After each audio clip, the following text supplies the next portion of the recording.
This is our league, and this is your league. From the 55-yard line on CFL America Radio and the Sports History Network.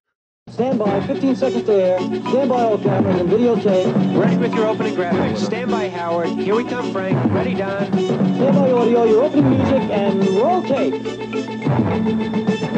Take tape.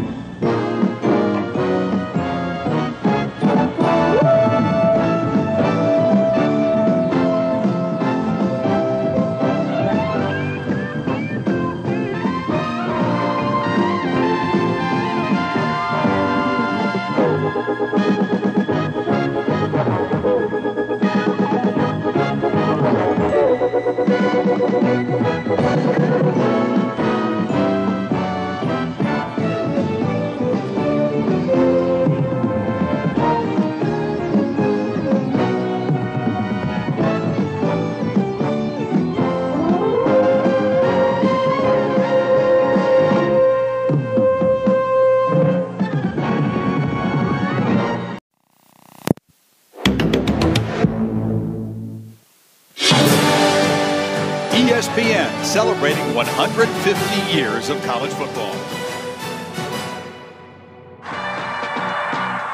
But it's a fact of sports life that to be competitive, colleges must recruit the best high school athletes available. And this fact has given rise to another kind of competition. Competition among coaches, recruiters, and alumni to acquire these talented athletes. The most important competition in college football is one that fans never see. What we got here? You win with the Jimmies and the Joes, not the X's and the O's. These coaches are out there working hard. They have their recruiting areas. The players do the winning and the assistant coaches do the work. Anytime you put a winning team out there, so many people contribute. Recruiting is the engine that drives your program. The biggest thing is we got to figure out who the right players are that fit what we're trying to get done and go get them. I think the main thing about recruiting is you've got to convince the parents that they can turn over their little boy to you and trust that you're going to take care of them. Laughingly, people saying if you're not cheating, you're not trying. College athletics at the big schools has become big business, they say, and the only way to compete is by offering players big incentives. There's rules that are vague enough that if you can see through it, you figure a way to get by it. Is that cheating? Probably. You don't think of recruiting being a life-changing situation, but for an education to a young man, it is life-changing. I played in the 50s and coached in the 60s and 70s and 80s and 90s. I've seen an evolution in recruiting. Not many people got to see it. I don't care how good a coach you are. If your guys are not as good as those other guys, you're not going to win.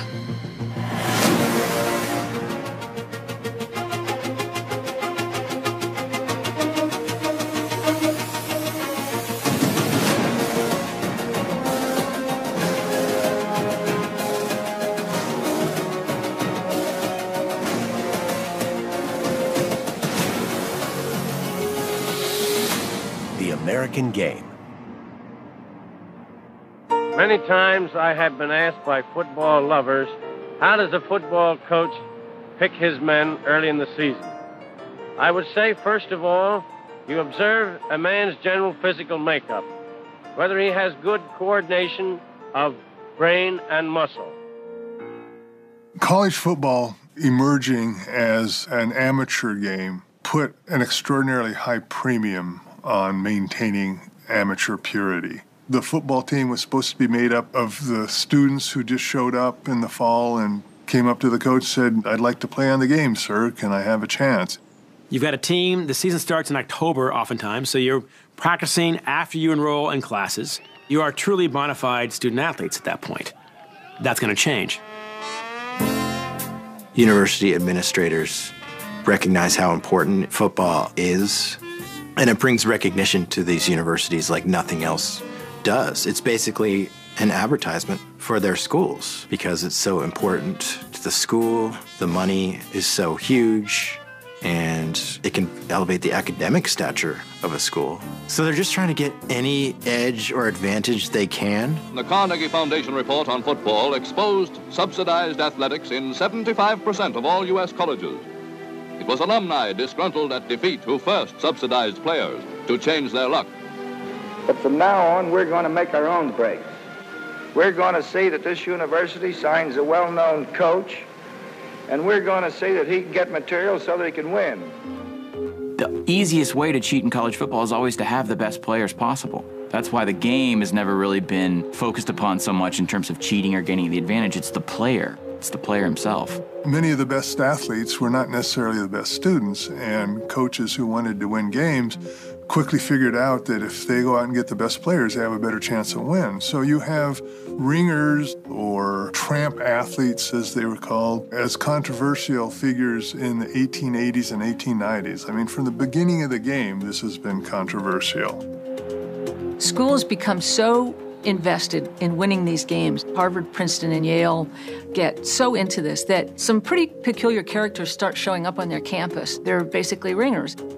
And so recruiting really begins when these schools start bringing in people who didn't necessarily qualify or didn't necessarily belong on campus, who weren't legacies or first-rate students, and they start bringing them in and giving them an Ivy League education because they can help, win the big game.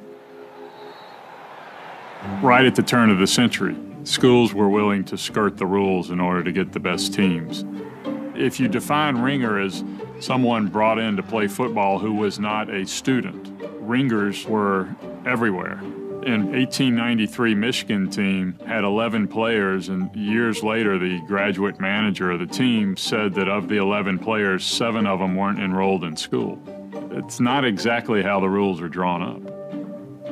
Recruiting is recruiting, and it always has been, and coaches do what they think they have to do to win football games. One of the first big recruiting battles was for a player, Walter Eckersall, who was a quarterback, and Fielding Yost and Amos Alonzo Stagg really wanted him for their teams. It was the first instance where they were actively saying, hey, I want you to come to my school. I want you at this school. It was something that maybe was unthinkable in the early 1900s. It certainly started there, and everything kind of grows from there. Representatives of 13 colleges of the Southeastern Conference meet to discuss subsidizing. Adopt a bold new rule. Athletic ability should receive consideration in determining student values and in the assignment of scholarships, loans, and opportunities for remunerated work. Thus, with the Southeastern Conference's forthright action, college football becomes openly subsidized. What changed collegiate athletics forever was the introduction of the athletic scholarship, because now you have currency, right? You have something of value. You can sit in the living room, and it's not just, hey, Mom and Dad, I'd love for him to come play football for me. It's, hey, Mom and Dad, he can come play football for me, and he can go to college for free. When World War II started, students were going off to war, so that affected college football across the board. 1,500 colleges throughout the nation are being converted to the war effort. All branches of the armed forces need the trained minds of youth. Attending Army in West Point during the wartime era was something that was really an honor. You could get a great education at West Point. You could play football, Mr. Inside, Mr. Outside, and win the Heisman. It's hard to explain the success of the service academies if you were trying to do it in today's context. If you could imagine 2 or 3 minor schools in the entire landscape right now, in the entire FBS, we're suddenly allowed to have first look at every single most talented, physically abled male body in the United States. How powerful would they be? When you talk about no restrictions, that's what it became. I mean, there's a reason they became so powerful. While the war had a negative impact on the game at home, some industrious coaches found a way to use it to recruit even while they were in the service. Prepare yourselves both physically and mentally, not only for the sake of football, but in order that you can do your share, if called, in this national emergency which confronts each and every one of us. During World War II, Frank Leahy was worried more about beating the Army than he was about beating the Nazis. But he did recruit tremendously, and right after the war, he brought in all these great athletes. Now, this story was told to me by a player on the team. He went to Frank Leahy and he said, Coach, the New York Giants have offered me a contract to play professional football.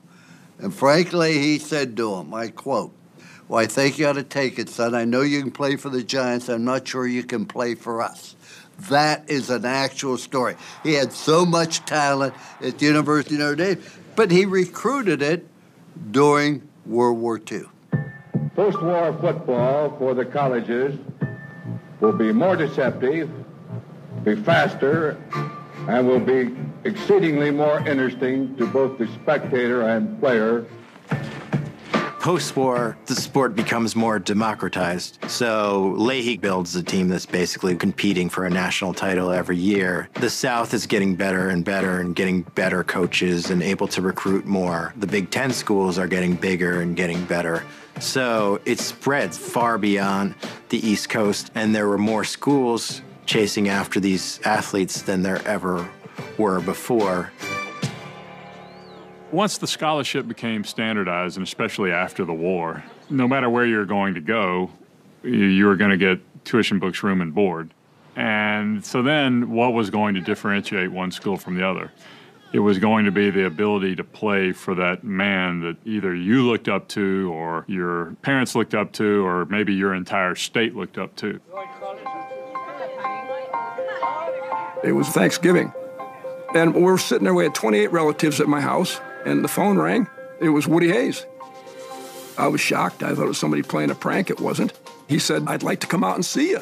I said, "Now?" He goes, "Yes, I'm at the city championship game, and it's a runaway." And I said, "Would it be possible for me to come out and see you?" I said, "Sure, Coach, come on out."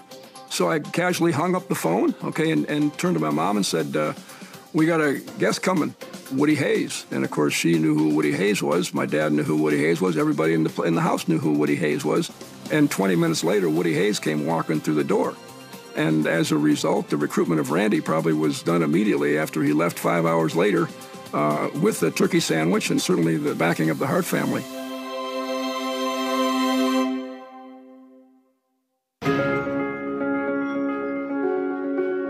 If you're a black player and you're in the South, pre-integration, more than likely, you're going to all-black school. That's the only option you had. And so places like Grambling and Florida A&M, Southern, Jackson State, this is where you were going to go play. It was not even a question. All the great African-American players, unfortunately, did not have an opportunity of playing major college football. So they did play at HBCUs. And the level of play at HBCUs in the 40s, 50s, and 60s was really extreme. I mean, you look at the number of players that went on to the professional ranks from those schools, it's astonishing.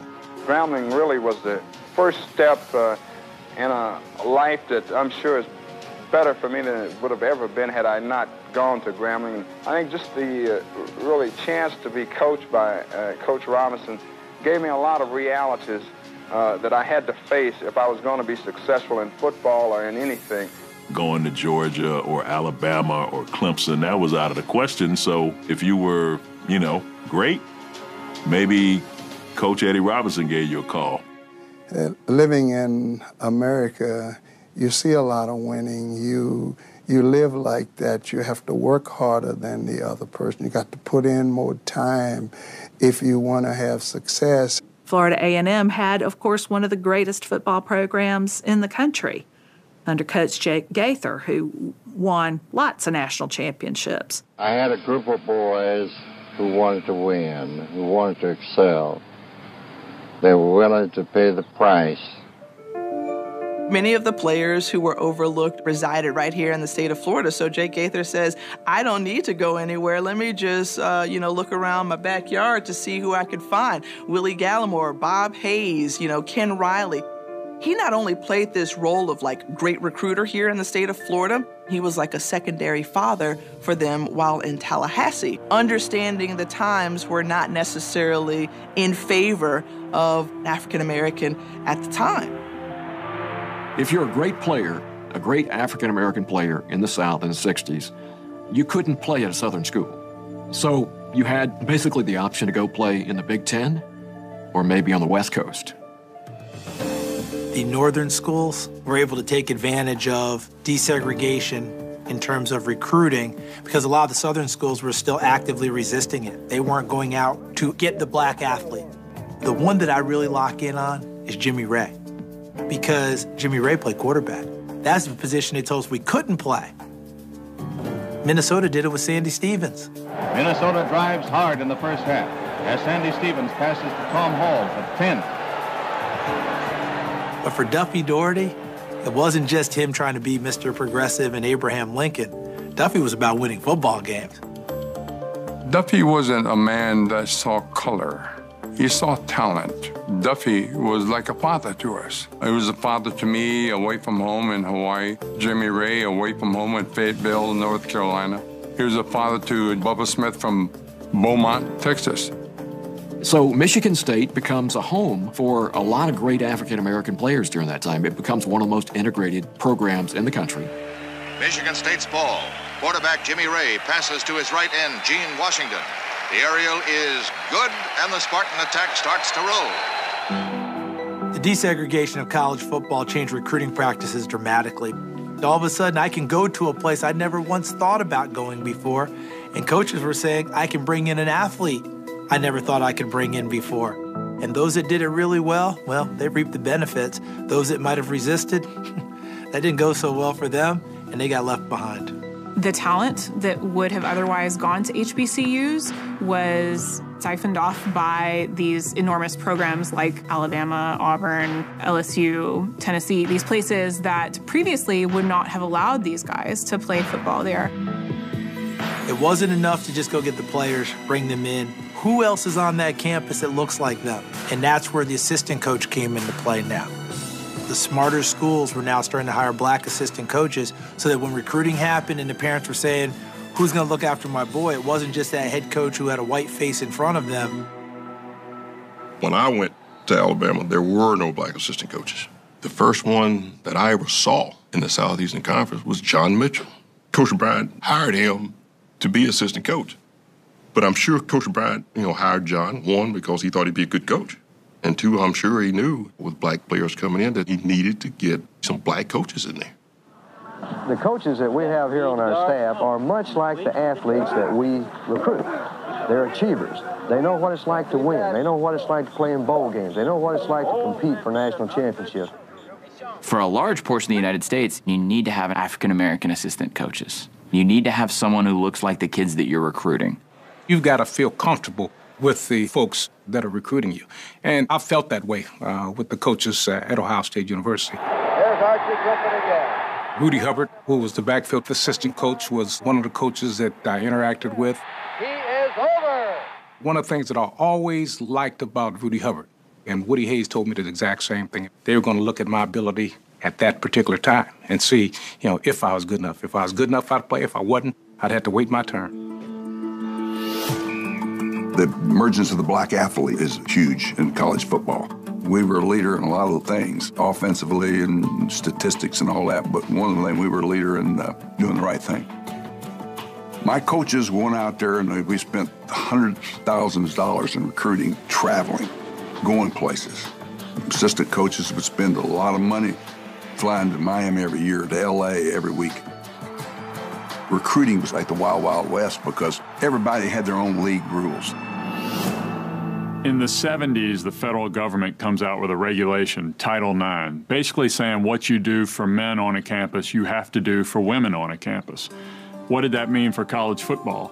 Well, athletic departments had to dole out scholarships equally to men and women based on the ratio on campus. So all of a sudden, coaches couldn't just give out 140 scholarships anymore to keep players away from their rivals. The NCAA came up with limits of 30 per year and a total of 95. Those numbers are now 25 and 85, but that was essentially done to help teams comply with what the new federal government rules demanded. Seems to be a shift of power among college football teams. What do you make of all that? Oh, I think it's the continuation of a long-time trend in recent years because of the balance of power around the country because of scholarship limitations. You're seeing people not in the top 10 that have traditionally been there, and I think it's good for college football. Once upon a time, Bear Bryant, he wouldn't just recruit the players he wanted, he would make sure he recruited the players Auburn wanted too and stashed them on his bench. Now you have to make sure you make the most out of those scholarships. You can't be wasting them on guys who you have no intention of playing.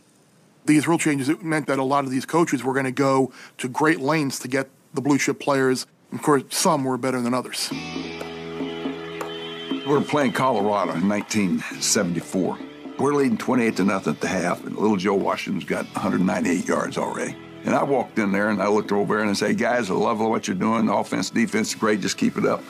There's a payphone on the wall there. He goes to a payphone, gets a bunch of quarters out, puts them in the payphone, and he calls Billy Sims. Billy Sims is working at a gas station in Hooks, Texas. Billy pumps gas there at CJ's on Conoco service station on Saturdays. The phone rings. CJ answers it. I said, CJ's coach. I need to speak to Billy. He's out pumping gas. And I said, I don't give a damn. Go out and pump it for him. I said, get him on the phone. I ain't got much time. And he yells, says, Billy, coach is on the phone. And Billy wants to know, well, coach, what are you doing? He says, Billy just showed you how we feel about you and how much you want you. And I came here and used this telephone to call you personally to talk to you about coming to the University of Oklahoma. 20 minutes later, there's a tap on my shoulder as I'm standing there talking to this payphone. The referee says, Coach, you got to get your team back out in the field. We're kicking off in 5 minutes. And I said, here, you hear that, Billy? I got to finish this ass kicking. I'll call you later on tonight. Needless to say, got Billy Sims, Heisman Trophy winner. Here we go. There is the best player in America.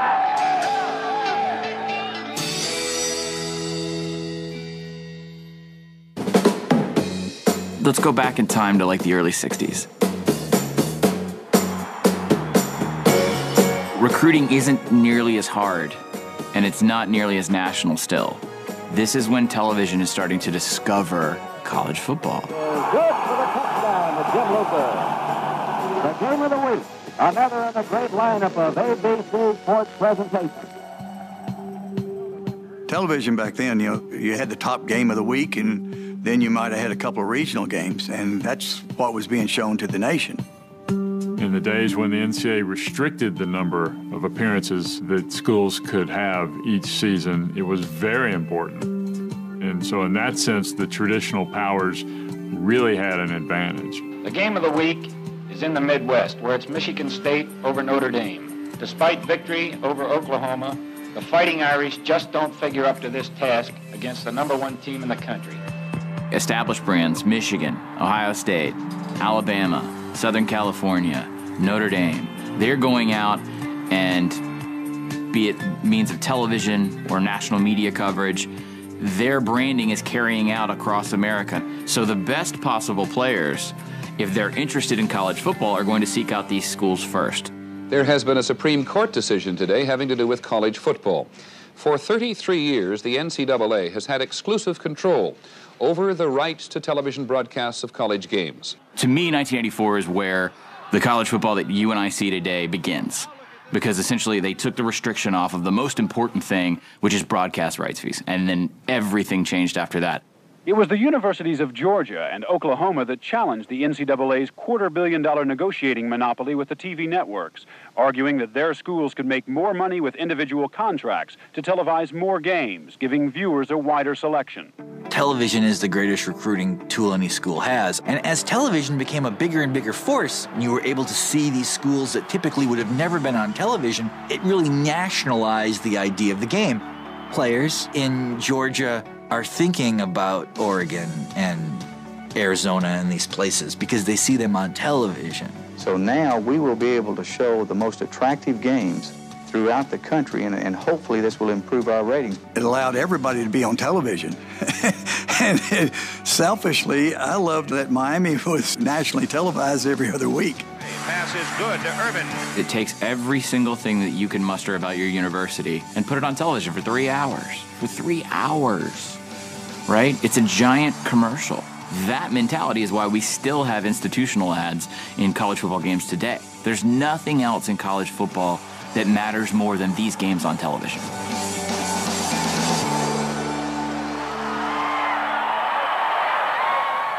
This is where it all pays off. The sweat, the planning, the endless hours of practice. This is where it all comes together.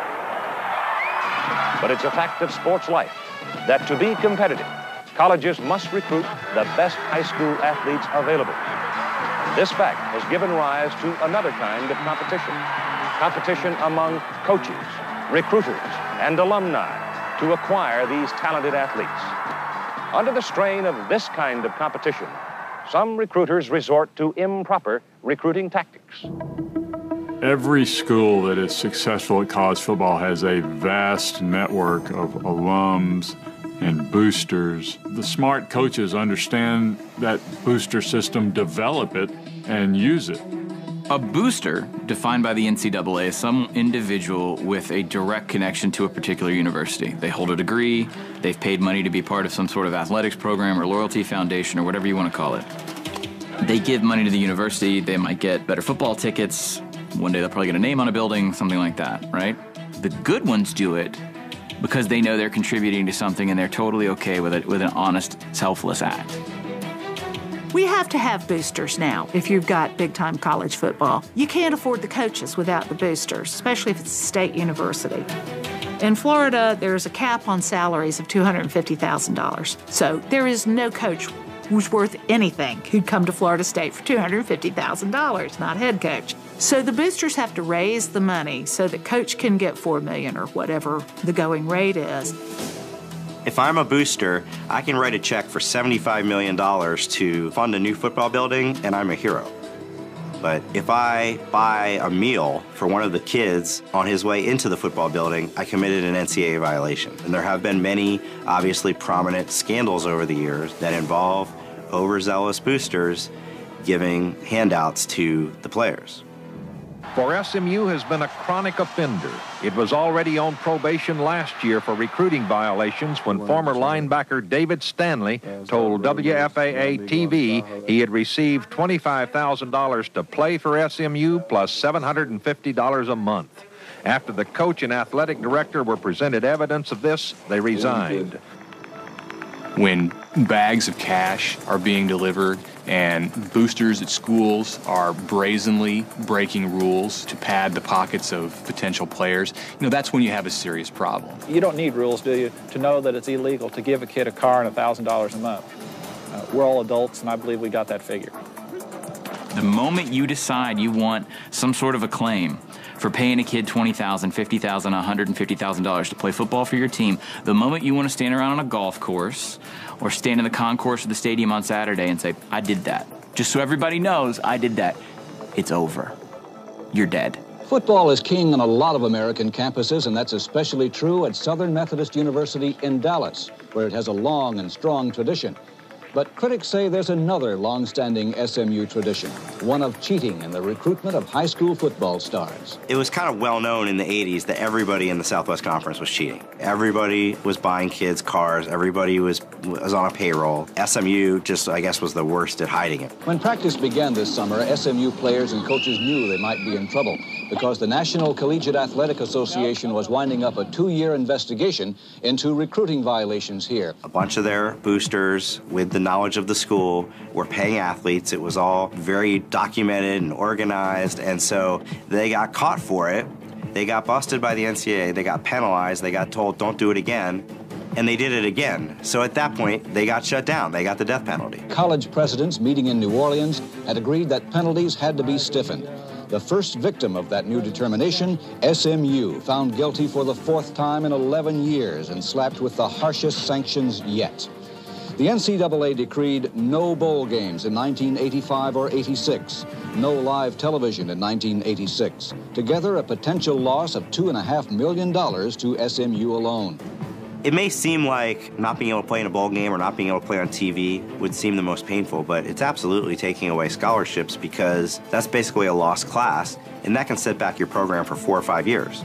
The sanctions are a crippling blow to a football team that is ranked first in its conference and is a contender for #1 in the nation. Most recruiting violations that are significant are actually more of a manifestation of the boosters than of the coach. So the question about the coach is always, does he sense this is happening and just tries to ignore it? Is he complicit in it? Or does he pay so little attention that he doesn't know what's happening? He has made Ole Miss football relevant again. Nobody saw this turnaround happening this fast. Nobody except Hugh Freeze. Almost from the moment Hugh Freeze took over at Ole Miss, eyebrows raised because instantly they were recruiting players that Ole Miss doesn't get. And it was like, yeah, everybody started, looking at their watches and said, okay, mark this time and let's see how long before Hugh Freeze and Ole Miss get into trouble. 4 years after having what some rated as the best recruiting class in the country, the program finds itself in rope-a-dope mode as the NCAA looks into 21 allegations of academic fraud and illegal recruiting, including paying recruits. You take a case like SMU and Ole Miss, and they have a couple things in common, but the first thing they have in common is how stupid they were. If you get good, and you're not supposed to be good by the unwritten rules of college football, you better be careful. You better be really careful, and they weren't. They were done the second that Kim Diche and Treadwell showed up on campus in Tunsil. The second those three guys got there, they were done. Because one thing in college football, you can't show that. Like, if you are Ole Miss, right or wrong, you're not allowed to have guys that good. For all the innuendo about Ole Miss, it wasn't like it was went down in flames the way SMU did. You look at what the NCAA found, and compared to the stories about SMU, it's not even close. 21 allegations here, and their position is he knew about none of them? He knew about none of them? Over time, it becomes very apparent that the NCAA is ill-equipped to enforce anything that it's actually passing, any bylaw it's creating. It doesn't start at SMU. It doesn't start in the 60s. This was from the very beginning. We have to have clear, strong enforcement, but we also have to make sure that our own rules and our own policies don't make the matter worse. It's the passion for college football that ultimately causes all of these problems. Almost every single problem that the sport has originates from a good place, and that's that people care so damn much about winning. If it is necessary for a boy to undergo extreme risks of limb and, yes, life, why not reimburse him in a substantial and regular business manner? Let's say we start paying players. Would that diminish cheating in recruiting? No. If you're a player and you know you're going to get a starting salary of $10,000 and someone offers you an extra $1,000, you're going to say no? Or are you going to take that extra $1,000 and just pretend like it never happened because there's no paper trail? The idea of athletes being paid, do you think that will ever happen at the NCAA level? No, it will not happen, not while I'm president of the NCAA. Yeah, you could pay players a living wage, absolutely. It wouldn't change their lives. It would allow them to send money to families. It would also dissuade the power that a $300 handshake has on a 16-year-old to then affect the decision that they make for the rest of their life. Because what the NCAA enforcement's always going to tell you is we don't want that process to be corrupted. It becomes so much dirtier and sleazier than it actually is in reality. Some people would argue that the NCAA has the best salary cap in sports. We don't have salaries at all. We provide students with access to education, and we provide them with the cost of tuition fees, room, board, books, and supplies, and there's not even a salary to debate. They're not employees, they're students.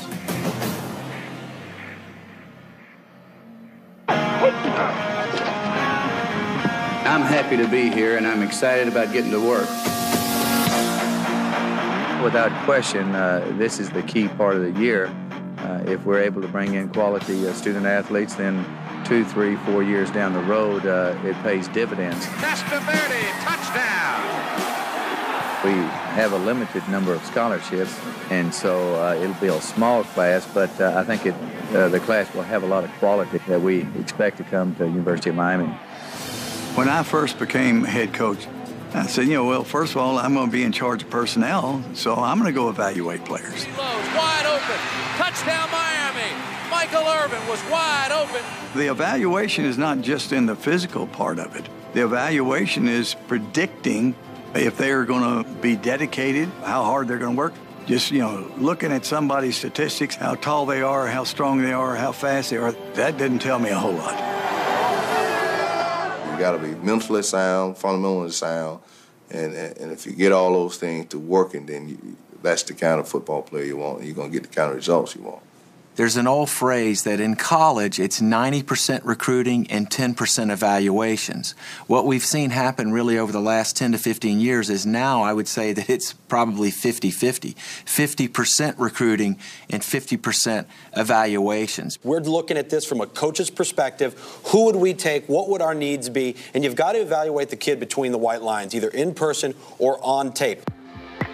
When you're recruiting, you try to put a value on each one of the 5 characteristics: mental, competitiveness, quickness, agility, and balance, strength and explosion. That is what a player is made of.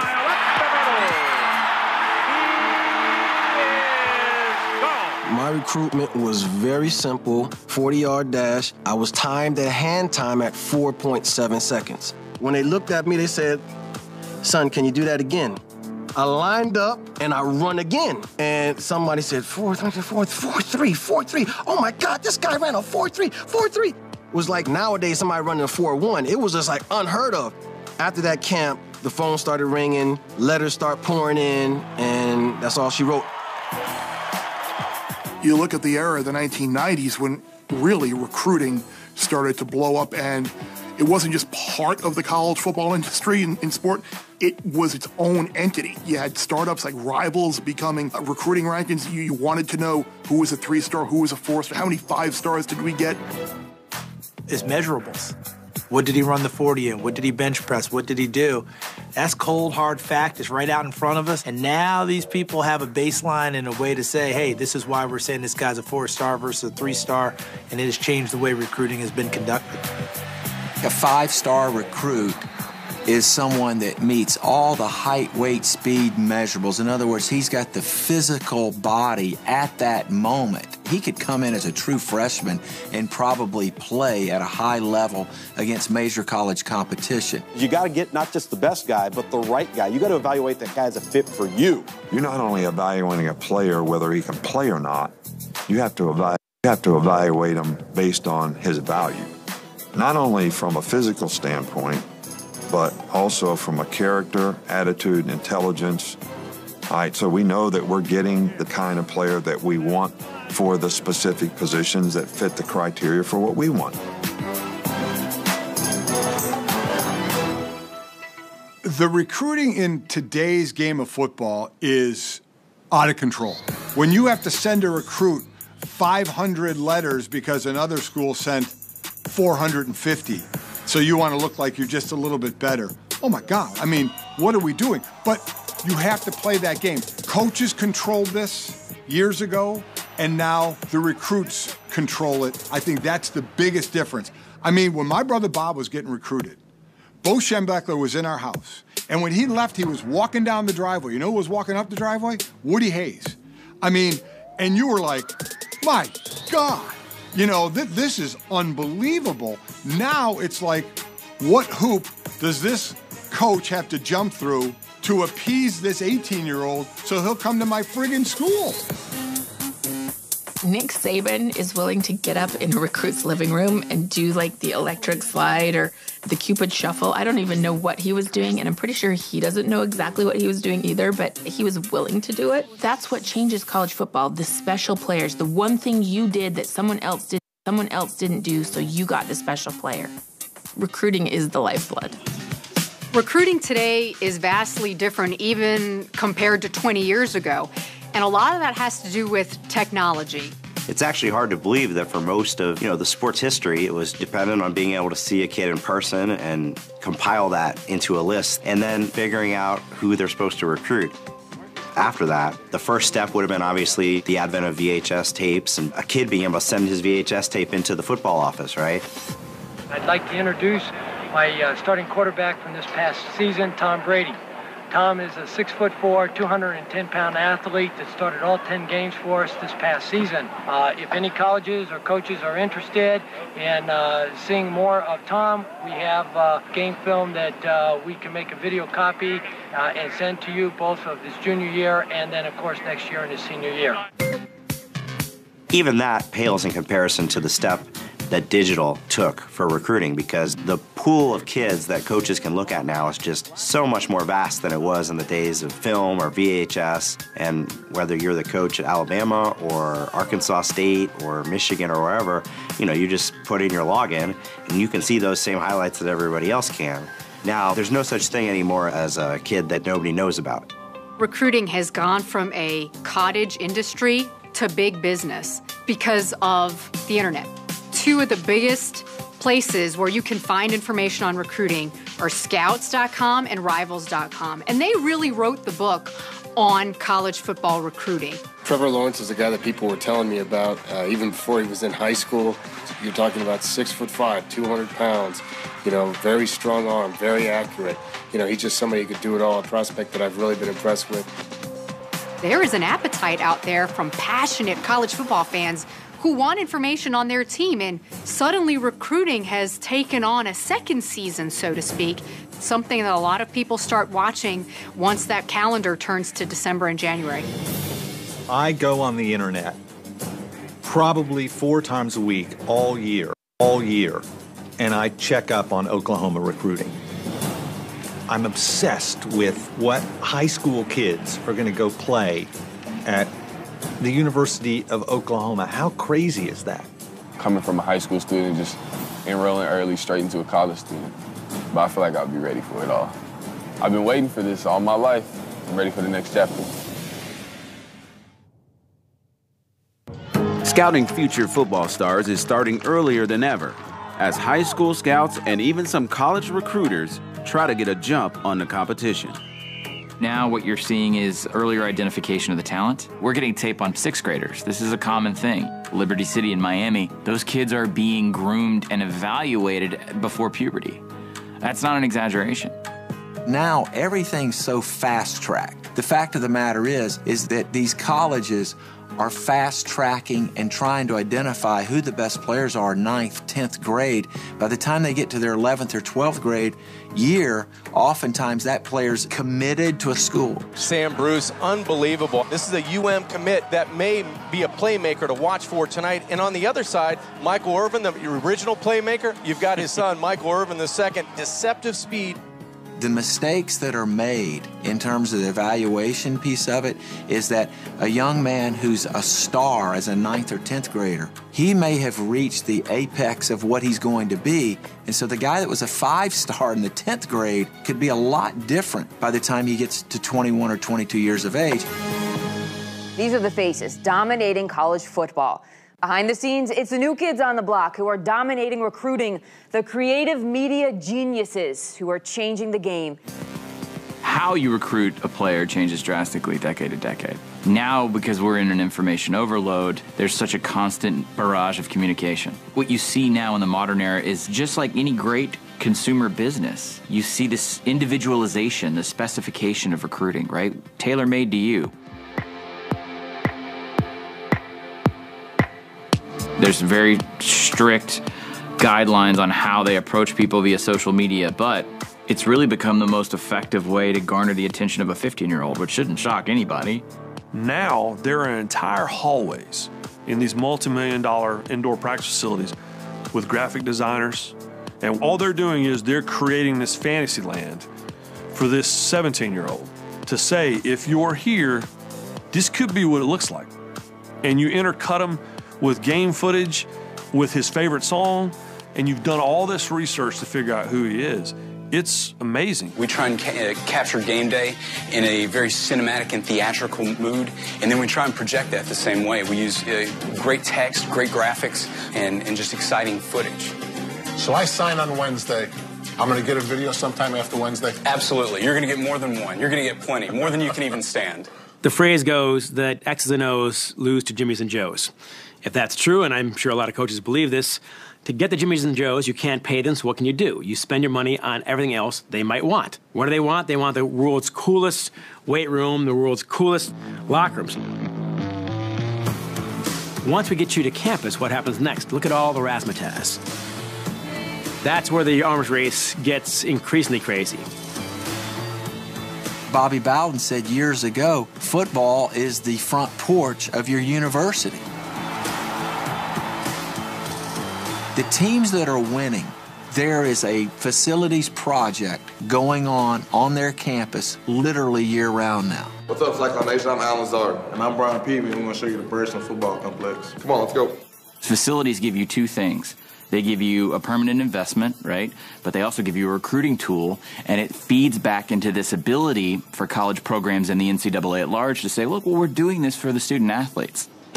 You know, Oregon has been around for 100 years. In the last 20, 15 years, they've gone to a next level. What they did was they sold an idea. You give them something different. If you go to Oregon's facility, it's unbelievable. They had like Ferrari leather seats on every chair in their meeting room for 110 seats. They have their own barbershop, nutritional station where you come in and they have the exact shake built to your specifications and all sorts of rehab facilities. That's how Oregon can attract somebody from Beaumont, Texas.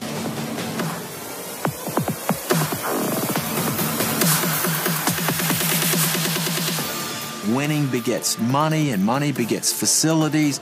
The recruiting calendar and the requirements of it literally being year-round and the day-to-day pressure of recruiting a 17 or 18-year-old player to say, hey, here's all the things that we can provide for you, and you should come here. This buzz of activity behind the scenes that no one ever sees. That's the art of scouting, the art of recruiting in college football. When I cover signing day and I go to these things where the kids got the 4 caps sitting out there, I know that people want to run that down. I know that people want to say that well, this poor kid's being sold out or whatever.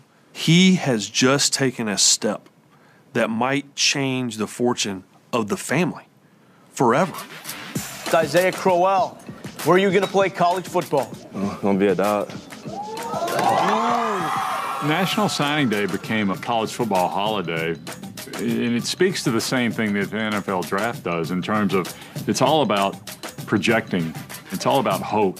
The sights and sounds of high school and then eventually college football is the ESPN Recruiting Insider National Signing Day special. Signing Day is really more for the fans. It's the moment when the fans can take a day and kind of celebrate, okay, this is the class we have coming in this year. National Signing Day is huge for everybody. It's a dream for the young man. And he had his dreams in high school that were obviously fulfilled. Well, this is the next stage of his life. It's his dream to go to this university and be a big-time college football player. And then for the coach, it's like you've got 25 new family members. You're adding to your family. And whether you like it or not, those are your seniors in 4 years. So they better be good. For the next 4 years, I will be heading to the University of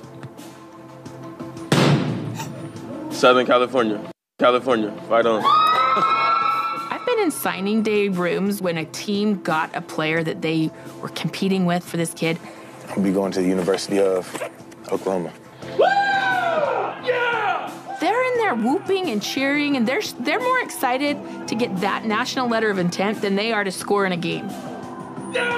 In recruiting, the coaches have no breaks. It's a year-round process, not only for the next year's class, but for the 3 classes in between. You got to find out what kind of kid they are and what drives them, what motivates them. I'm a fight! I can't fight no more! I can't fight no more! What's unique about college athletics and college football is there's always turnover. Graduation creates the need to fill those jobs. Recruiting is a year-round, daily practice in college football. There is nothing more important. Recruiting is the lifeblood of college football. I coached bad players. We were really bad.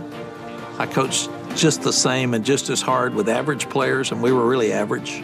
And I coached with really good players, and we were really good. And that's what recruiting's all about.